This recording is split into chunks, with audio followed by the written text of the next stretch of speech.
所以这个现象我们叫做 inattentional blindness， 就是说你不注意的时候，你好像就是像视盲一样，你看不到那个东西。那这个现象非常非常有趣，然后很多人后续也有做一些后续的研究。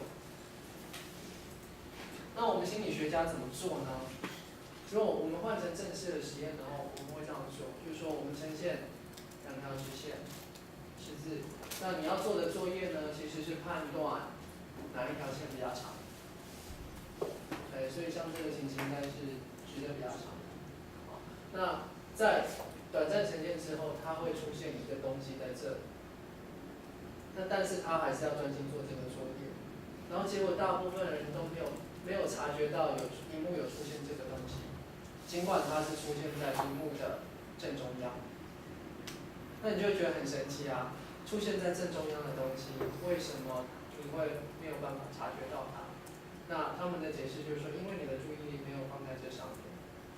那当然呢，在往后的研究，他们其实有叫他们去选说，这是一个 recognition test， 就是说在认作业，去选说可能刚刚哪一个是出现的。那有一些研究有显示说，大部分受试者还是会选到这一个，代表说不是只有没有注意，不是没有注意到东西，我们都没有处理，其实它还是somewhat有一点点被处理到，只是我们没有办法报告出来。好，我们再来看这个东西，那这个现象叫做 attentional blink。好，那等一下会有一连串的字母，那 R 都会出现在 C 之前。那等一下可以告诉我，在呈现完这一串字母之后，可以如果你可以同时看到 R 跟 C 的人，请你举手。可以再换一点。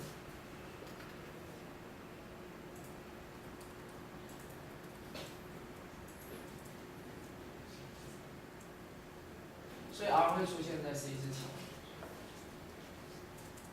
开始喽。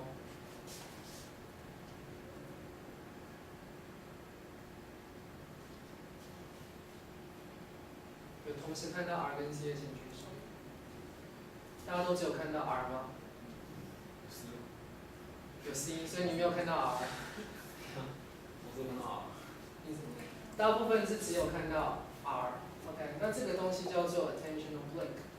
那是什么意思？就是说我出现第一个 target， 如果那个第二个 target 很快接在它后面很快的时候，你会没有办法察觉到它，你会认为那个东西没有出现。其实它有出现的，有 C 哦，真的有 C。OK， 那他就说这个现象好像说你注意力在眨眼。我先看到了第一个之后，我就没有办法让第二个在很接近的时间再被 register 进来。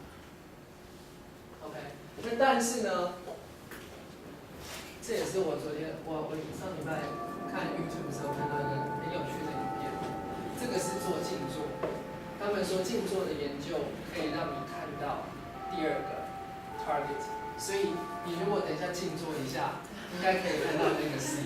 我们来看一下这个影片。Today's podcast is brought to you by Audible.com, the leading provider in spoken word entertainment. To get a... Ever feel like there's just no way to take in all the stimuli around you? Well, scientists and most people for that matter realize that there's a limit to how much we can take in at any one time. However, new research from Dr. Richard Davidson and his colleagues at the University of Wisconsin in Madison have found a way that we can hone our attention. We do it by breathing, or more specifically, a type of meditation. There's a phenomenon called attentional blink, and it's when we focus so closely on one thing that we miss the thing that comes immediately after it. So to explain what Dr. Davidson did, he measured this attentional blink in 17 subjects, asking them to spot numbers within a series of rapidly flashing letters, sort of like this. Most subjects recognize the first number, but when the second number was presented about half a second after the first number, they missed it. Then Davidson's subjects were enrolled in 3 months of intensive, 12 hours a day training in Vipassana meditation. It's a type of meditation that focuses on breathing in an effort to clear any judgment or mental noise, to reach a sort of non-reactive awareness. Well, when it came back after 3 months of this intensive meditative study, I went back into the lab and took the attentional blink test. They found that not only could they see the first number perfectly well, they also noticed the second number that came just half a second afterwards. The attentional blink was reduced. But here's the interesting point. Davidson measured the subject's brain activity using EEG before and after the meditative training. Before training, their neural activity increased so much when they saw that first number that they missed the second number. This is the attentional blink. But after meditating for 3 months, the brain activity associated with that first number was markedly reduced, and so they had enough attentional resources to catch the second number. Essentially, meditation may have trained their minds to let go of that first number and distribute their attention more evenly. Davidson proposes that Vipassana meditation can make a lasting impact on one's attention, perhaps allowing us to notice more and ultimately giving us control over what we want to focus on. For Scientific American's Street Science. OK， 所以如果说你们要让提升自己的注意力，可能 meditation 就是做静坐、打坐，可能是一个不错的方法。那我们再来介绍一些，我会不会讲太久？因为我们有一些蛮有趣的 demo。那第三，我们再来介绍这个单元叫做改变盲跟改变侦测。那这个是我主要的系列研究。那这个是在 Harvard 他们做的一个实验。那他们做的实验就是走在路上，然后问路人，叫他指路，然后问人的当下呢，就有实验者、实验同谋者拿着一个海报板经过他们两个中间，然后这个时候呢。经过的时候，他换了一个问路的人，那大部分的受试者没有发现那个问路的人换掉。OK， 那这是一个非常 surprising 的现象，那我们把它叫做改变嘛，就是说你没有办法侦测到环境中的一些重大的改变。其实像那个刚刚变魔术的那个东西也很像，也就是改变嘛这个现象。那我们截录了一段影片，想给大家看，大家对这个现象有做多一些介绍。The difference between these two men seems obvious. Their faces are different, their hair is different, even their shirts are a different colour.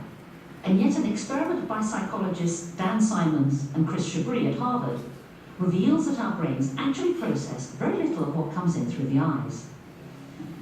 In this experiment, a subject comes up to a counter and a first experimenter hands them a consent form. As soon as they finish signing the consent form, they hand it back to the first experimenter, who then takes the consent form, ducks down behind the counter to put it away, and a different experimenter then stands up and hands the subject a packet of information and sends them into a hallway where we ask them questions about it. This wonderful experiment uncovers an aspect of the brain's attention system known as change blindness. Change blindness is the idea that we often miss large changes to our visual world from one view to the next.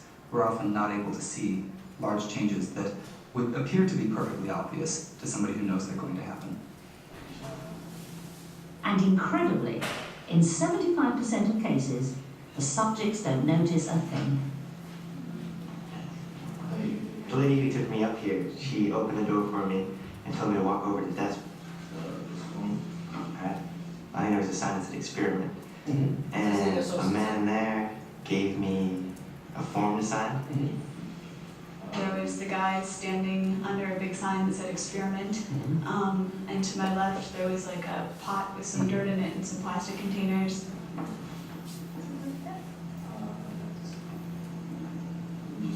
Oh, I filled out a form. How long would it be about before and I asked him how long it would take. He said about 10, 15 minutes or so. I guess I have the time. Did you notice anything unusual at all after you had signed the consent form? I just signed it and I didn't even pay attention to anything that was written on it. Okay. After you handed it back to him, did you notice anything unusual happen at all?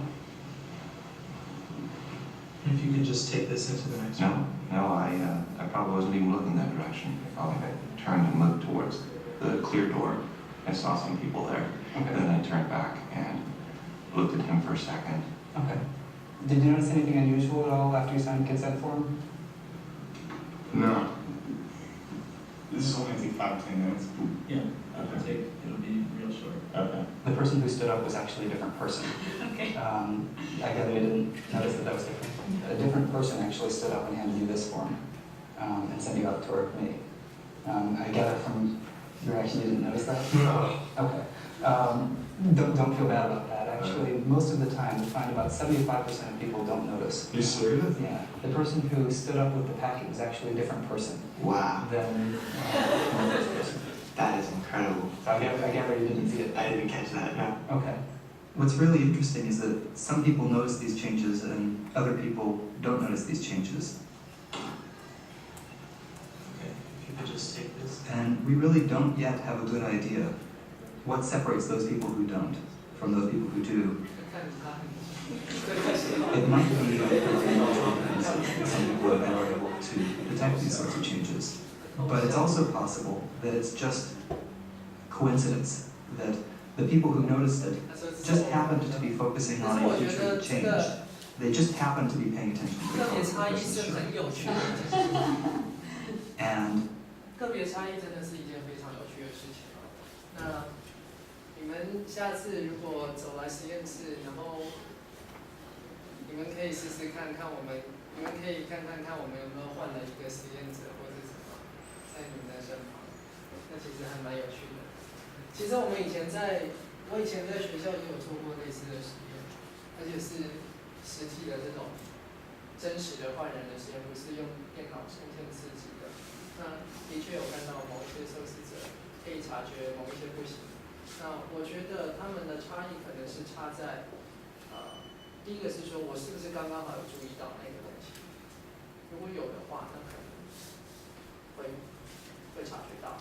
那另外一种可能是差在就是说，我们对于反应决策的时候，我们会有一个决策的标准。那有些人的决策标准是比较保守的，有些人是比较risky 的，敢冒险的。那不同的决策标准之下，我可能侦测到外在环境有改变的机会是不一样的。那这个就是我们在用信号侦测